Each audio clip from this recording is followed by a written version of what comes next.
Commercial deal gone wrong. This was a deal we were involved in last year, and unfortunately it didn't go too well. High level, this was about a $2 million deal, regional New South Wales, not far from Sydney actually, and it had a 6% yield, it had a 5 year lease and some good upside in the numbers. So naturally we liked it, we proceeded with it, and we put it under contract. Where things started to get a bit messy was with the building and pest report.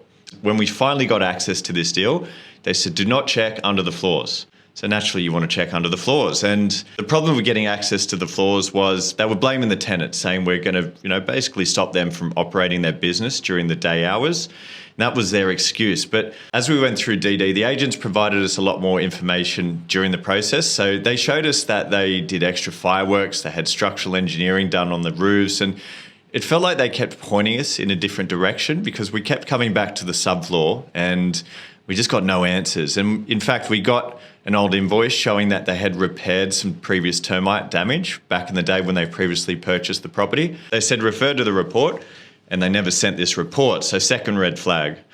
But finally, we just insisted we're not proceeding with the deal unless we get a proper pest guy in.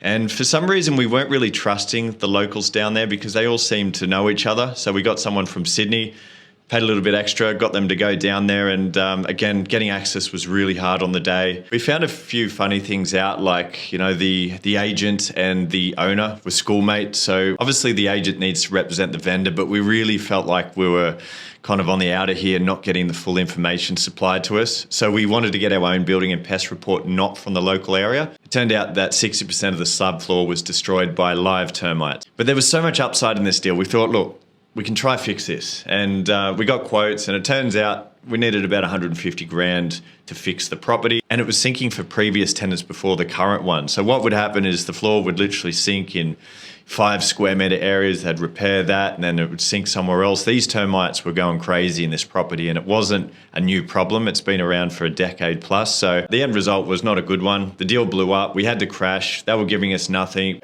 Yeah, it was just not worth taking on the risk.